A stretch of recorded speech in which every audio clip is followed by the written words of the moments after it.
Jadi untuk sesi 2 ini kita berpikir tentang, kita merenungkan tentang hidup yang teologis. Hidup yang teologis itu hidup yang seperti apa, ya kan? Karena kenyataannya, yaitu tadi sudah disebutkan, kenapa kok banyak orang yang gak belajar teologi? Bahkan mohon maaf, orang yang gak percaya Tuhan, orang yang bukan orang Kristen, kenapa kok lebih baik hidupnya daripada kita? By the way, sebelumnya disclaimer dulu, saya ini kadang-kadang kalau ngomong itu suka terlalu semangat, jadi kalau kecepatan tolong nanti langsung di-cut aja ya. Oke, saya tunjukkan, ada yang kenal, oh maaf, sorry. Ada yang kenal orang ini? Jordan Peterson. Pernah nonton videonya di YouTube itu? Gak ada? Ya udah. Jadi Jordan Peterson, ini dia itu sebenarnya seorang clinical psychologist. Cuman seorang clinical psychologist aja. Kok bisa? Ya kan? Kok bisa sampai dipakai Tuhan secara luar biasa gitu? Padahal dia gak percaya Tuhan. Dia hidup pretend as if God exists. Kok bisa? Kok bisa? Ya kan? Makanya dosen saya itu waktu saya di Reform dulu itu pernah ngomong kayak gini, kita tuh jangan pernah bangga ngomong, aku dipakai Tuhan. Jangan pernah bangga. Gak apa-apa lah kalau aku rada males-malesan, yang penting kan aku dipakai Tuhan. Gak apa-apa lah, ya suaraku sumbang-sumbang, yang penting aku dipakai Tuhan. Tapi kitanya sendiri yang males untuk berlatih supaya suara kita lebih bagus ya kan. Gak apa-apa lah kalau motivasiku gak pure, yang penting kan aku dipakai Tuhan. Atau bahkan, ini tidak mungkin terucap tapi kadang-kadang di dalam hati. Ya kalau aku ngejegal orang tapi pada akhirnya orang ini keluar dari gereja itu terus masuk ke gereja yang lebih baik. Dia lebih baik jadinya. Aku jahat tapi Tuhan merekarkan itu untuk kebaikan. Tuhan pakai aku. Enggak apa-apa Tuhan pakai aku. Karena Tuhan bisa pakai orang jahat. Sorry aja, bahkan Tuhan bisa pakai keledai. Jadi kalau, ini dosen saya bilang ya, kalau kita itu bangganya cuma yang penting aku dipakai Tuhan kan. Ya level kita sama kayak levelnya keledai. Katanya seperti itu. Jadi ya itu balik lagi, ini Jordan Peterson. Dia punya semua. Dia baik, punya hidup yang oke. Dia bijaksana, kalau enggak kan ya enggak mungkin kan kuliahnya didengerin. Gitu. Dan dia ngerti Alkitab. Udah gitu ya, dia dipakai Tuhan buat penginjilan. Dia cuma bawain kuliah aja orang berapa banyak kembali ke Tuhan. Kita kadang penginjilan 1 orang aja setengah mati kan. How? Kok bisa? Dan ini yang membuat kita bertanya-tanya. Kenapa banyak orang non-Kristen itu hidupnya hebat kayak gitu? Daripada kita, ya kan? Kok bisa? Apa yang terjadi gitu loh. Nah itu saya mau cerita sedikit sebelumnya ya. Kita mulai dari sini. Kita ngomongin tentang etika. Sejarah etika Kristen dulu untuk menjawab pertanyaan ini ya. Jadi kalau kita melihat perkembangan dari etika Kristen. Kalau kita lihat, kelihatan nggak ya? Agak terlalu kecil ya. Nanti silakan bisa dipinta PPT-nya. Jadi kalau kita lihat perkembangan etika Kristen, itu terjadinya seperti ini awalnya ya. Jadi waktu zaman kekristenan mula-mula, wah jelas kan ya, ada Alkitab gitu loh. Orang-orang Kristen menerima warisan Yahudi, plus ditambah lagi Tuhan Yesus, ya kan? Tuhan Yesus juga memberikan mereka pengajaran, kamu harus hidup seperti ini. 8 ucapan bahagia, misalkan. Mereka menerima warisan itu. Nah, tapi juga ini yang kadang kita mungkin tidak tahu ya. Ada pencampuran dengan filsafat Yunani. Khususnya waktu itu yang lagi beken itu dan sekarang lagi balik beken juga itu filsafat stoicisme. Ya, di dalam surat-surat Paulus. Jadi surat-surat Paulus itu juga memiliki ide-ide stoicisme. Apa itu stoicisme? Ya nanti tanya sama penginjil Karmia lah, saya nggak ngejelasin ya. Stoicisme, misalnya contohnya kayak gini. Di dalam satu buku stoicisme itu Diatribe, penulisnya itu pernah mengatakan kira-kira seperti ini. Aku ingin melakukan sesuatu dan itu tidak terjadi. Ketika aku nggak mau sesuatu, itu malah terjadi. Aku ini manusia celaka. Loh, kan Paulus juga pernah ngomong kayak gitu kan. Nah itu. Ada sedikit pengaruh dari stoicisme. Jadi ada pencampuran dari 2 budaya itu, gitu ya. Nah, terus akhirnya berlalulah waktu, berjalanlah waktu, pada akhirnya kita tahu kekristenan diterima sebagai negara di berbagai agama negara. Secara Edict of Milan, kekristenan diperbolehkan. Nah, pada saat itu yang terjadi berarti apa? Oh, sekarang kekristenan jadi tren. Semua orang jadi Kristen. Jadi mereka ngapain? Wah, mereka semua berbondong-bondong masuk Kristen. Tapi ketika hal itu terjadi, yaitu gereja penuh dengan korup, gereja jadi nggak benar. Banyak orang yang cuman ngaku-ngaku percaya, padahal sebenarnya ya enggak juga. Gitu. beberapa teolog gitu, saya nggak usah kasih tahu namanya gitu ya, baik teolog di Indonesia maupun tidak yang bukan di luar Indonesia mengatakan bahwa Konstantin, kaisar yang mengizinkan ada kekristenan, itu adalah orang yang biang keroknya, yang menyebabkan kekristenan itu akhirnya sepanjang sejarah kacau. Kita nggak pernah balik lagi ke zaman kekristenan mula-mula karena itu. Karena kekristenan dijadikan agama negara. Nah, jadi kan banyak orang-orang nggak bener nih, orang-orang Kristen yang pura-pura, ya kan, yang cuman mau ikut trennya aja. Nah, jadi caranya mereka dulu, orang-orang Kristen, bapak-bapak gereja gitu ya, mereka melakukan apa? Wah, kita harus melawan nih, kita nggak boleh seperti itu. Jadi mereka melakukan apa? Wah, ekstrim. Wah, kita sekarang nggak dianiaya, jadi kita harus asketisme, cambukin diri sendiri, ya kan, puasa sampai nggak makan, sampai gimana gitu, dan monastisisme, masuk di biara-biara, menyembunyikan diri dari apa? Dari yaitu, oh dunia itu, ya itulah ya termasuk kekristenan itu. Wah, itu udah nggak bener itu udah apa? Terlalu banyak hedonistiknya, terlalu banyak seneng-senengnya, udah beda sama kekristenan yang dulu. Gitu. Dan bahayanya adalah apa?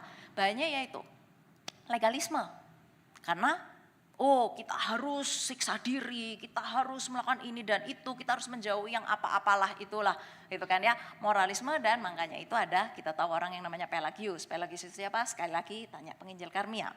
Abad pertengahan, maaf ya, abad pertengahan muncullah waktu itu. Sekarang trennya berubah, trennya adalah skolastisisme.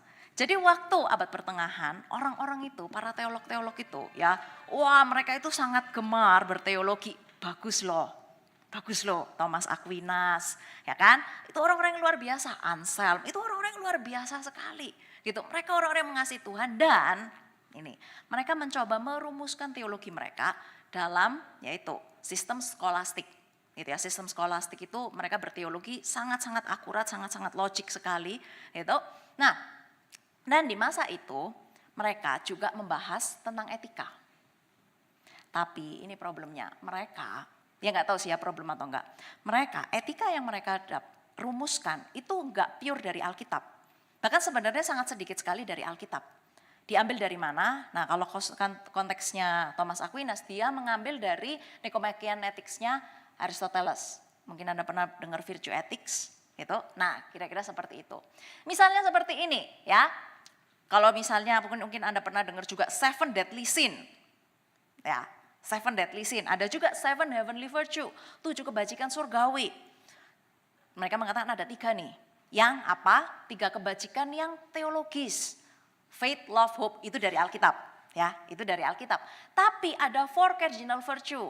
Keadilan, wisdom, kehikmat, courage, keberanian, moderation, seperti penguasaan diri gitulah, kecukupan terhadap sesuatu. Ini 4 ini itu kebajikan Aristotelian, ide dari Aristoteles yang bahasanya itu dibaptis sama Thomas Aquinas sehingga menjadi bagian dari kekristenan. Nah, jadi ingat tadi ya, mereka berusaha. Ini bukan sesuatu yang jelek. Mereka berusaha merumuskan teologi menjadi sesuatu sistem gitu kan ya, yaitu skolastisisme, termasuk etika. Mereka memasukkan pemikiran dari ini. Bahayanya apa?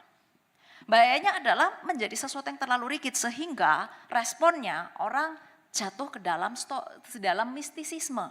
Mistisisme ya Anda tahu, udah kita itu aja deh, kita dapat pengalaman-pengalaman rohani gitu. Oh, kita bisa tiba-tiba orang itu bisa mendapatkan penglihatan-penglihatan. Oh, Tuhan itu seperti apa, kayak gini. Ya, di zaman ini kan terjadi juga ya, kira-kira seperti itu. Mirip sekali seperti itu. Nah, sehingga kemudian kita tahu 1517 terjadilah reformasi. Reformasi, udah kita back to Bible. Kita kembali ke Alkitab. Dari philosophical ethics yang kecampur-campur sama Aristoteles itu dijadikan theological ethics. Jadi sekarang kita kembali ke Alkitab. 10 hukum Taurat. Nah, makanya saya nggak tahu nih ya kalau di GKM gimana ya. Kalau Anda baca buku-buku katekismus di buku-buku katekisasi di tradisi reform itu pasti ada bagian yang membahas tentang 10 hukum Taurat. Nah, saya nggak tahu ya ini kalau di katekisasi dibahas atau enggak. Sayang sekali zaman sekarang kita gereja modern jarang bahas itu. Padahal di dalam pandangan reform 10 hukum Allah itu fondasi etika Kristen, gitu ya. Nah, tapi gini, apakah happy ending? Oh, sejak ada reformasi semua berjalan dengan baik. No. Kenyataannya adalah beberapa tahun kemudian, beberapa dekade kemudian terjadilah Enlightenment. Terjadilah Enlightenment, abad pencerahan. Wah, langsung akhirnya udah dilupakanlah etika Kristen, semua kembali ke etika sekuler. Jadi perdebatannya kembali ke yaitu perdebatan etika sekuler, deontologi atau utilitarianisme, konservatif yang zaman sekarang beken, konservatif atau liberal atau apa. Dan sekarang bahayanya adalah terjadi polarisme. Makanya mohon maaf ya kalau saya sebut aja gereja di Indonesia, enggak usah di Indonesia lah, yang lebih sering malah di Amerika. Gereja di Indonesia sekarang kan terlibat politik kan, mau dipecah belah kan. Ikut-ikutan kayak gitu kan, nggak usah jauh-jauh lah, nggak usah ngomongin politik. Kita gereja yang ini sama gereja yang itu, kadang-kadang kita bersaing. Itu yang terjadi. Perpecahan gereja di mana-mana. Itulah yang terjadi. Nah, ini tadi yang saya bilang ya, Herman Bavinck mengatakan bahwa yaitu ketika reformasi terjadi, orang udah philosophical ethics itu digantikan dengan 10 hukum Taurat. Itu ada penambahan-penambahan sedikit dari Nicomachean Ethics, tapi ya itu nggak terlalu sering gitu, nggak terlalu etika natural, etika sekuler itu enggak. Nah jadi kalau kita kira-kira, kita simpulkan, kira-kira seperti ini, kekristenan mula-mula ada dua ekstrim nih. Oh kamu ikut Yahudi atau Yunani, ya kan? Itu ada, kita baca di Galatia juga kebaca, kan? Ikut Yahudi atau yang asing-asing tuh, sampai terjadilah konsili pertama gereja di Kisah Para Rasul 15. Nah zaman bapak-bapak gereja ekstrimnya adalah nominalisme, yaitu orang-orang yang cuma jadi orang Kristen karena ini lagi trending topik, sama orang-orang yang legalistik banget itu, yang di monasteri biarawa, di biara, yang melakukan asketisme. Nah di abad pertengahan ekstrimnya itu ini, skolastisisme yang rigid banget, sama yaitu mistisisme. Udah aku lihat Tuhan, aku diajak Tuhan minum kopi bareng ya, misalkan seperti itu. Tapi mereka beda lah, mereka penglihatannya rada beda. Reformasi kita pikir happy ending, ternyata enggak. Sampai sekarang masih masalahnya ya sama. Oh kita, apakah kita deontologi atau kita utilitarian, kita liberal atau evangelical, kita puritan atau sinkretis, apa macam-macam. Tambah enggak karu-karuan, tambah berat, ya kan?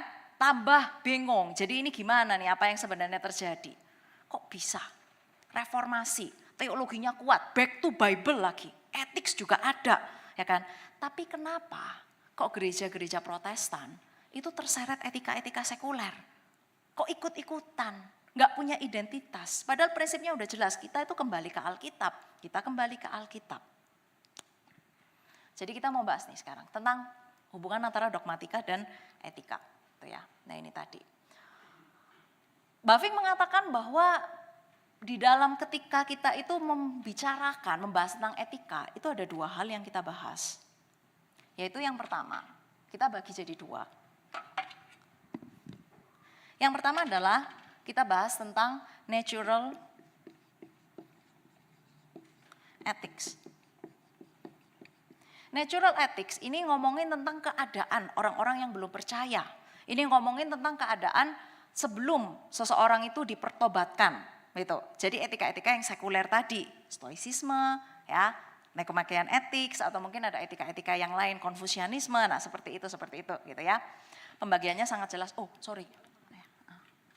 Nah, yang kedua adalah practical theology.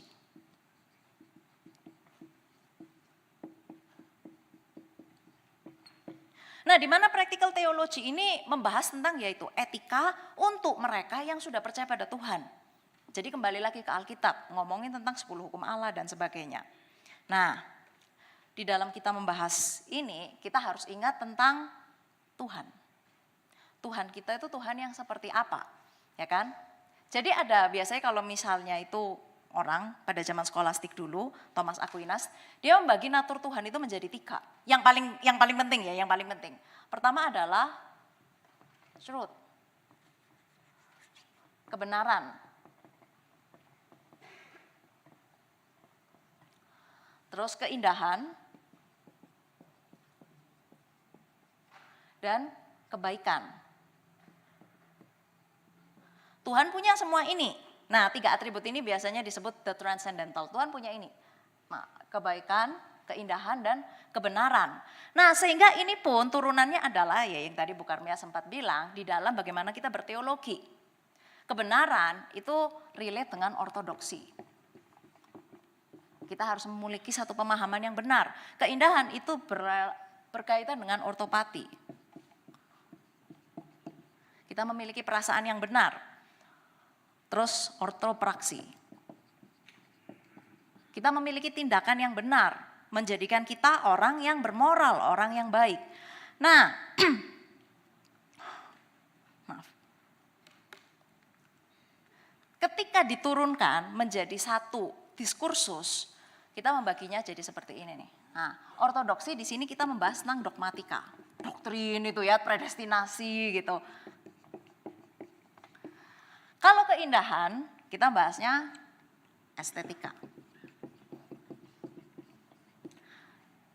Ini kritikan ya, kita yang orang reform itu kadang-kadang yang ini nih paling nggak ada. Kita udah nggak mengingat lagi tentang keindahan. Kita nggak mengingat lagi, oh Tuhan itu adalah Tuhan yang indah. Gitu. Kalau Anda misalnya pernah masuk ke gereja Katolik, saya pernah ada satu masa-masa lagi rebel, saya pergi ke gereja Katolik, itu kan beda ya. Anda masuk ruangannya, wah langsung merasa kayak Tuhan itu hadir di sana. Nggak berani buka HP. Kita di sini masuk, ngapain pertama buka HP, di sana nggak berani, udah. Kayaknya Tuhan itu ada di sana banget. Atau masuk ke gereja Ortodoks Timur, Greek Ortodoks, lebih seru lagi. Di mana-mana itu ada ikonnya, ada gambar santo di dinding, itu gambarnya Santa Santo. Sementara di plafon sini, wah ada lukisan Tuhan Yesus gitu. Jadi seolah-olah apa? Seolah-olah ketika kita masuk surga, itu kita masuk ke surga. Maaf, ketika kita masuk gedung gereja, itu seolah-olah kita masuk ke gereja. Masuk ke surga. Maaf, sorry, salah ngomong, blank. Kita seolah-olah masuk ke surga. Church is a window to heaven. Wah, jadi kita masuk itu kita ngelihat santa-santa yang udah mati gitu kan. Dan di atas itu ada Tuhan Yesus, tahta Tuhan yang bertahta. Wah kan bagus gitu kan. Dibandingkan sama gereja kita yang Protestan. Oke, kalau GKM ini kan masih bagus gitu kan ya. Saya lihat wah bangunannya oke juga. Saya melayani di satu gereja. Tadi sudah disebutkan, saya bukannya mau ngerosting gereja saya gitu. Gereja saya kan hitam semua gitu ya, nggak ada salibnya juga. Saya bayangin ini kalau orang Katolik atau orang Ortodoks Timur gitu masuk, oh gereja kita window to heaven, ini masuk gereja ini hitam semua window to hell. Ini kayak masuk ke neraka. Oke, bercanda ya, saya no offense, enggak. Gereja saya bagus kok. Zaman dulu waktu pertama-pertama masih ada orang-orang seperti Johann Sebastian Bach. Yang dengan kemampuan musiknya, dia memuliakan Tuhan, dia seorang Lutheran. Tapi zaman sekarang, ya itulah kritikannya ya. Jadi kalau Anda yang di sini itu sangat tertarik dengan dunia seni, dengan dunia desain, itu sesuatu yang bisa dipakai Tuhan. Ingat itu. Saya waktu kuliah di St. Andrew ada satu jurusan yang sangat menarik, ITIA, Institute of Theology, Imagination and Art. Nah itu kita kurang yang seperti itu. Kita kurang sekali. Oke, tapi kita nggak bahas tentang estetika, kita bahasnya ini, tentang ini nih, etika. Nah, di sini ini barusan dibagi menjadi dua. Gitu kan. Nah, ini model yang selama ini itu seperti ini, ada tiga ini. Ada tiga, dogmatika, estetika, dan etika. Bavinck mengatakan, dogmatika bedanya kita ngomongin yang dogmatika sama etika ya. Dogmatika mendeskripsikan perbuatan Allah untuk dan dalam manusia. Etika mendeskripsikan apa yang manusia baru sekarang lakukan berdasarkan dan dalam perbuatan ilahi. Anda bisa baca sendiri, saya nggak bisa bacain semua, gitu ya. Di dogmatika kita ngomongin tentang apa yang Tuhan lakukan untuk kita dan di dalam kita. Di dogmatika Tuhan itu segalanya. Di dogmatika ya, di dogmatika setiap kata-kata itu adalah dari Tuhan pada kita. Sementara maaf langsung saya lempar aja ya. Di dalam dogmatika, Tuhan itu turun kepada kita. Di dalam etika kita yang naik kepada Tuhan. Di dalam dogmatika, dia itu milik kita. Di dalam etika, kita adalah miliknya. Di dalam dogmatika, kita tahu dan kita akan melihat wajahnya. Di dalam etika, namanya akan tertulis di dahi kita. Dikatakan seperti itu. Jadi itu hubungannya. Ya. Nah, kelihatannya satu gambaran yang indah. Wah, dogmatika dan etika, teologi, ya. Ini yang di ranah sini, ranah teologi, ranah praktis kayaknya nyambung banget. Tapi kenyataannya, kenapa kok sepertinya dua hal ini tercerai? Kenapa kok kita itu menjalani hidup pun enggak bisa selanggang itu. Nah, ada dua ekstrim. Yang pertama adalah kita itu berusaha hidup dengan moralitas yang benar tapi dalam kebohongan. Ya, dalam satu teologi yang enggak benar. Contohnya Jordan Peterson yang tadi itu. Dan ekstrim sebaliknya adalah kita ngerti teologi tapi nggak bisa menghidupi. Sebenarnya mati. Seorang teolog Ortodoks Timur namanya Terence Cuneo, dia bilang ini tuh enlightened zombie. Kebanyakan orang reform dia jadi ini teolog ortodoks timur mengkritisi orang Protestan. Di dalam Protestanisme itu banyak enlightened zombie. Zombie yang pinter, tapi ya kayak mati gitu. Hidupnya tidak diubahkan oleh kehidupan yang pinter itu tadi. Saya cerita sedikit. Saya pernah mengalami yang mirip dengan Bu Karmia. Suatu kali saya itu di satu gereja. Ya, bukan gereja saya. Di satu gereja ada satu anak muda lah. Bukan remaja, dia udah umur 20 sekian gitu. Setelah saya selesai berkhotbah, mamanya dan dia mau ngobrol sama saya, jadi mamanya udah gak ada, tinggal anaknya. Nah yang dialami oleh anak ini, yang saya dengar adalah, oh anak ini ateis. Jadi saya diminta untuk ya nginjilin gitulah ya. Terus saya kan ngobrol gitu, kamu kenapa, apa yang terjadi gitulah istilahnya. Dan waktu itu dia bilang, aku akan percaya Tuhan kalau aku bisa lihat Tuhan itu, kalau Tuhan itu aku bisa ngelihat Tuhan langsung, Tuhan menampakkan diri di depanku, atau ada malaikat datang apa gitu. Wah tapi itu nggak bisa, begini kan nggak semua orang dapat. Mulailah saya berapologetika, ternyata anaknya pinter lagi. Yaitu sama kayak remajanya Bu Karmia, baca Karl Marx juga, baca Nietzsche juga, sampai bingung gitu kan. Terus gimana kalau udah kayak gitu kan? Ya doalah pasti. Tuhan ini harus jawab gimana ya, ini kayaknya ngomong sampai kapanpun gak selesai. Nah, saya akhirnya tanya, kamu kenapa kok pengen lihat Tuhan? Kamu kenapa? Apa yang terjadi gitu? Nah setelah itu barusan tiba-tiba dia menceritakan. Gitu. Dia menceritakan bahwa dia itu dari kecil, itu sangat Kristen banget. Pelayanan apapun, Bible study menang, belajar teologi, pinter banget anaknya, luar biasa. Tapi suatu kali waktu di SMA, dia mengalami panic attack, sampai pada akhirnya dia depresi. Dan dia ngomong kayak gini, aku udah gak bisa lagi percaya sama Tuhan yang kayak gitu. Kalau Tuhan itu memang ada ya itu tadi kan. Kalau Tuhan itu ada, kenapa kok aku diizinkan ngalamin penderitaan kayak gini? Kenapa kok aku sampai harus, hidupku ini sampai, aku ini depresi banget, aku gak bisa keluar dari kamarku, aku takut ketemu orang.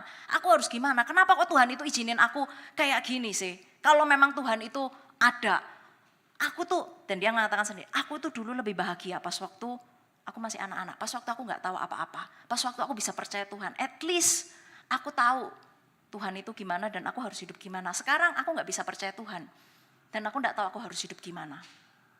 Terus saya ngomong gitu kan dengan polosnya, loh kalau kamu bilang tadi kamu lebih bahagia waktu anak-anak gitu kan ya, waktu masih percaya Tuhan, ya sekarang percaya Tuhan lagi dong biar hidupnya enak. Lu ya gak bisa dong.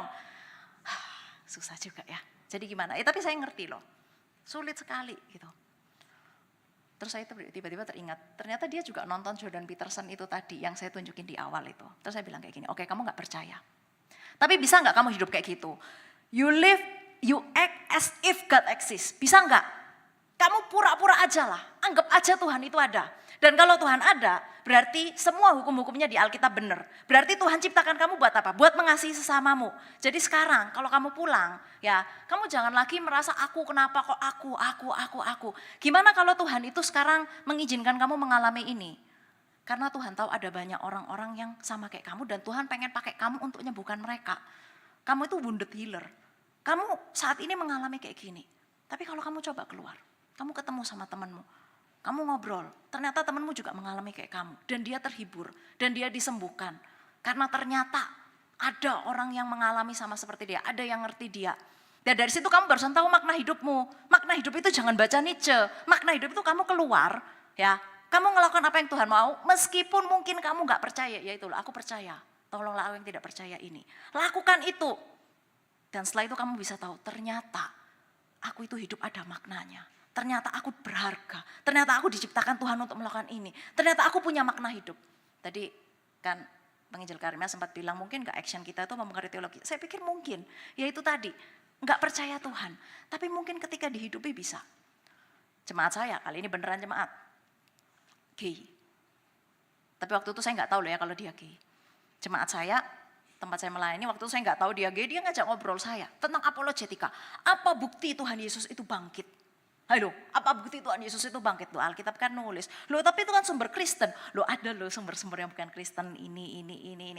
Loh, tapi nggak ada tuh sampai sekarang kenyataannya. Apakah kita bisa membuktikan itu secara bla bla bla, udah lah males cerita gitu kan ya. Nah, setelah itu saya ngomong, kamu ada hal apa yang bisa membuat kamu yakin kalau Tuhan Yesus itu bangkit, mati dan bangkit? Dan dia bilang kayak gini, soalnya aku nggak ngerasa tuh, terus kenapa kalau Tuhan Yesus bangkit dan mati? Terus kenapa? Oh mulai saya tahu, berarti kamu tuh bukannya nggak percaya Tuhan Yesus bangkit, kamu tuh merasa bahwa Tuhan Yesus mati atau bangkit nggak ada pengaruhnya sama hidupmu kan? Nggak ada gunanya, nggak ada pentingnya kan buat hidupmu. Jadi sekarang kayak gini caranya, kamu ngerasain kan Tuhan Yesus itu beneran mati atau bangkit buat kamu enggak? Kamu pulang dari sini, doa sama Tuhan. Tuhan, aku kayaknya punya dosa besar. Hidupku enggak benar. Jadi tolong Tuhan, bantu aku untuk mengalahkan dosa ini.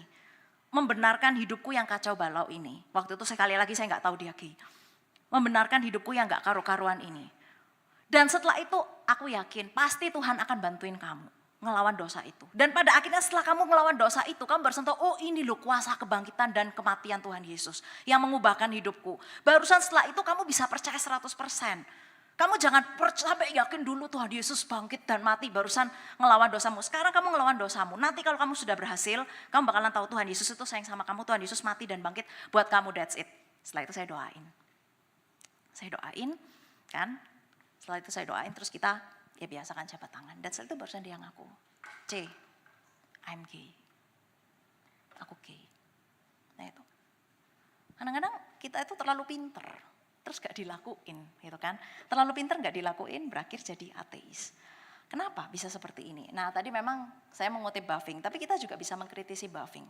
Dia tadi mengatakan seperti ini, metode berteologi etika itu mirip dengan dogmatik teologi. Jadi caranya gimana? Kita kumpulin dari Alkitab, terus habis itu ya udah diurutin. Benar nggak? Benar. Masalahnya seperti ini. Kadang-kadang ayat yang dipakai untuk dogmatika itu beda sama ayat-ayat yang dipakai untuk etika. Contohnya seperti ini nih. Biasanya kalau dogmatika reform, kita pakai ayat-ayat dari mana? Surat Paulus ya kan? Roma apalagi paling seru ya. Banyak kalau reform pasti ujung-ujungnya Roma ya gitu.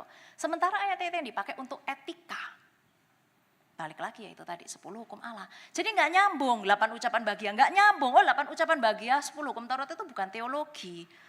Itu apa? Oh itu etika. Jadi nggak nyambung, disusunnya terpisah gitu kan. Pada akhirnya dogmatika dan etika itu nggak berhubungan. Meskipun didirikan di framework yang sama. Jadi bagaimana caranya supaya tidak terpisah? Ini proposal saya ya, bisa benar bisa salah. Tapi ingat ada perkataan dari Thomas Aquinas, dia pernah mengatakan seperti ini, theology is the queen of all science. Teologi itu ratu dari segala ilmu pengetahuan ya. Memang dia ngomong sains ini secara luas, tapi bisa nggak kira-kira kita pakai scientific method untuk theological method? Bisa nggak kira-kira? Nah ini proposal saya kira-kira seperti ini. Kita bandingkan sains, ilmu pengetahuan dengan teologi. Gimana cara kita belajar sains? Kita belajar sains dengan cara kita disuruh hafalin nama-nama biologi ya kan. Waktu SMA lulus kita belajar nama-nama Latin dari apalah jagung, kita tahu nama Latinnya juga nanti apa. Udah gitu kita nggak boleh tanya, udah terima aja.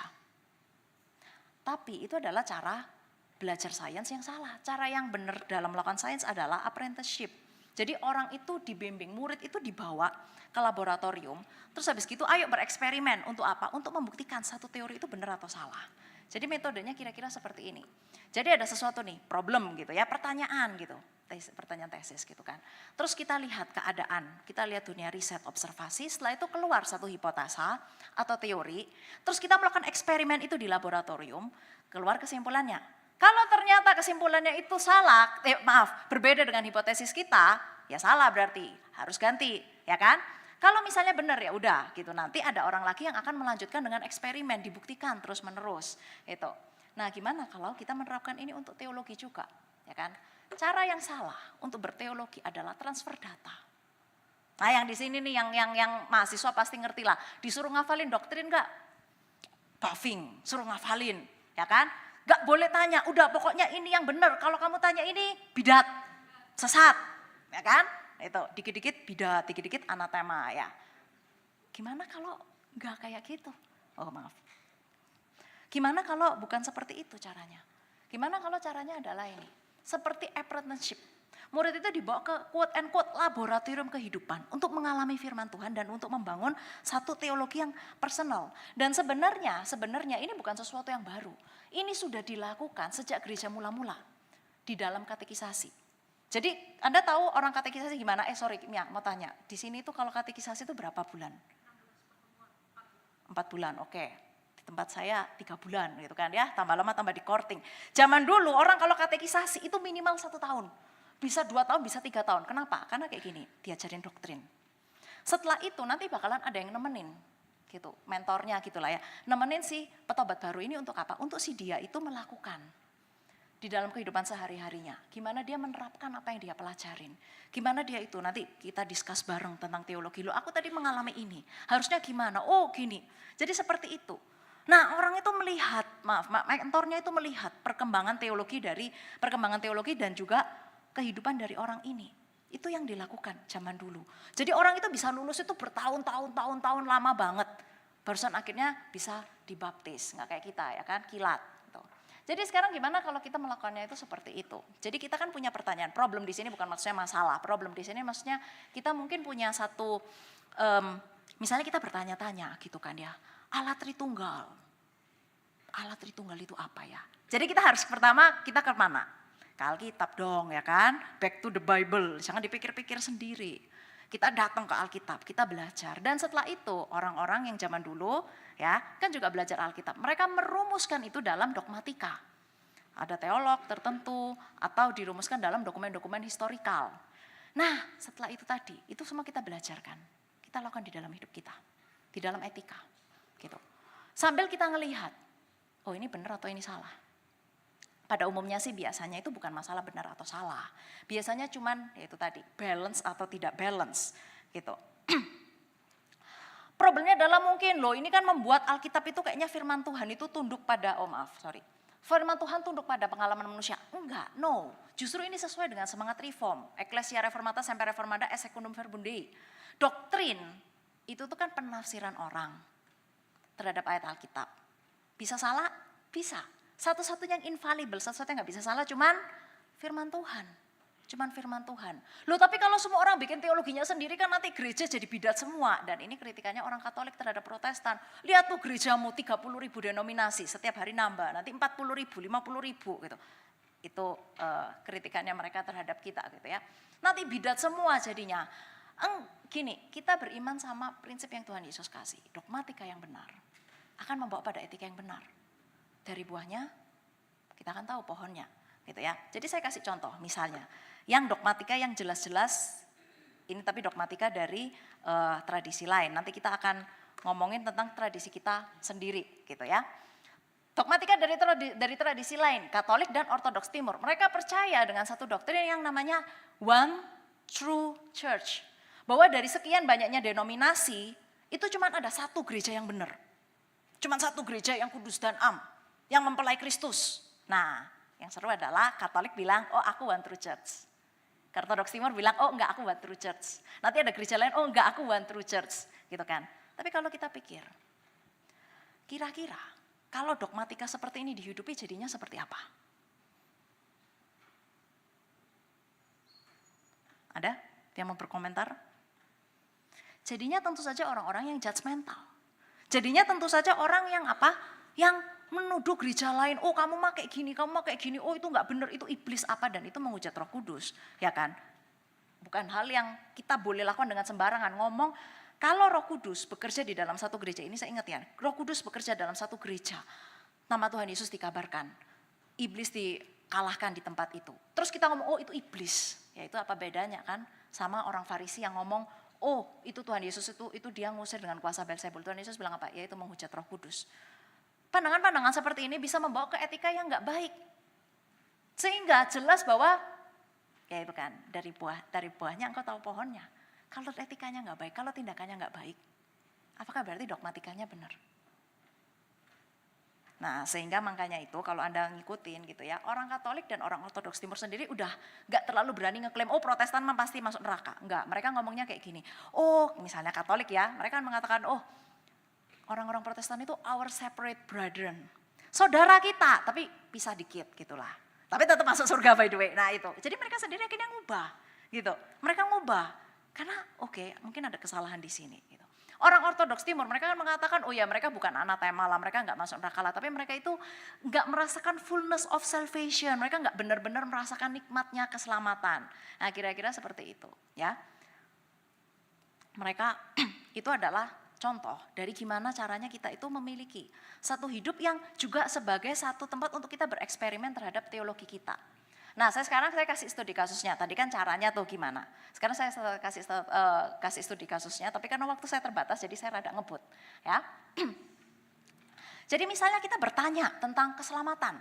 Apakah keselamatan itu karena perbuatan atau anugerah? Apakah kita diselamatkan karena kita dibaptis atau punya keanggotaan gereja atau apa? Atau dari mana, ya kan? Jadi kita baca Alkitab. Kita baca ayat-ayat ini. Dan ayat-ayat ini juga ya yang dipakai oleh para teolog-teolog reform di zaman dulu untuk apa? Untuk merumuskan doktrin yang tadi sempat disebut sama penginjil Karmia. Maaf kebacut. Kita bisa baca misalnya di tentu saja dokumen-dokumen Canons of Dort kita bisa baca juga di tulisan-tulisan Calvin, ya kan, tulisan macam-macam teolog-teolog itu. Tapi sekarang ketika kita masuk ke etika, mungkin nggak kita berpikir seperti ini? Tuhan Yesus mati hanya sebagai orang-orang saja, jadi buat apa aku nginjilin orang dong? Aku ya nggak mau dong buang-buang waktu buat orang yang ternyata pada akhirnya nggak diselamatkan. Ngapain gitu? Nah jadi ada sedikit mismatch. Kalau misalnya teologi itu benar, pasti akan membawa kita kepada penginjilan. Nah tapi apakah berarti predestinasi itu salah? Enggak juga. Kebanyakan seperti yang saya bilang, kebanyakan bukan doktrinnya salah, tapi kita memaknainya itu tidak seimbang. Kalau yang tadi One True Church ya jelas salah ya. Tapi kalau ini, mungkin kita memaknainya tidak seimbang. Kenapa kita memaknainya tidak seimbang? Karena kadang-kadang kita baca Alkitab itu yaitu kayak orang tebang pilih gitu, pilih-pilih mana yang benar, mana yang salah. Ya kan? Misalnya ayat-ayat yang tadi kita baca nih, kan? Roma 8 ayat 28, kita coba baca. Oh maaf, Efesus dulu aja. Efesus 1 sampai 4 sampai 5. Sebab di dalam Dia Allah telah memilih kita sebelum dijadikan supaya kita masuk surga, saudara-saudara ya. Supaya kita masuk pintu gerbang surga, supaya kita nanti ketemu malaikat-malaikat atau bidadari atau whatever. Apa tulisannya? Supaya kita kudus dan tidak bercela di hadapannya. Dalam kasih Ia menentukan kita dari semula oleh Yesus Kristus untuk menjadi anak-anaknya. Untuk menjadi anak. Ya. Terus kita baca Roma 8 ayat 28 sampai 29. Ini keluar langsung kata-kata predestinasi. Sebab semua orang yang dipilihnya dari semula mereka juga ditentukannya, dipredestinasi. Beneran keluar. Dari semula untuk apa? Itu tadi, untuk masuk surga. Ketemu malaikat. Nanti kita di awan-awan kita main itu loh, kecapi warna emas itu loh. Enggak kan? Menjadi serupa dengan gambaran anaknya. 1 Petrus 1 ayat 2, yaitu orang-orang yang dipilih sesuai dengan rencana Allah. Bapa kita dikuduskan roh supaya apa? Supaya masuk surga? No, supaya taat kepada Yesus Kristus dan menerima percikan darahnya. Kita lupa kan? Kita sukanya, oh ya aku dipilih. Buat apa? Buat masuk surga. Kita dipilih buat apa? Kita dipilih ya dari awal. Tujuan Allah menciptakan kita. Tujuan Allah menyelamatkan kita. Itu bukan menciptakan kita, bukan sekedar untuk nambah-nambahin orang. Bukan sekedar untuk masalah, oh ya pokoknya Tuhan mau bikin-bikinin orang aja gitu, bikinin manusia aja. Tapi buat apa? Menciptakan orang yang serupa dengan gambar Allah kan. Begitu juga dengan pilihan, predestinasi. Kita diselamatkan buat apa? Buat masuk surga? No, kita diselamatkan itu buat ini loh. Serupa Tuhan Yesus, menjadi serupa gambaran anaknya, menjadi anak-anak Allah. Itu, ya. Ini saya langsung skip aja. Jadi ketika pertanyaannya adalah penginjilan gitu ya, penginjilan. Kan kita mikir, oh Tuhan Yesus mati buat sebagian orang. Gimana kalau kita mikirnya kayak gini? Gimana kalau kita mikirnya adalah, mungkin nggak bahwa Tuhan Yesus itu mati membayar seluruh dosa dunia. Itu Alkitab yang ngomongnya, bukan saya yang ngomong.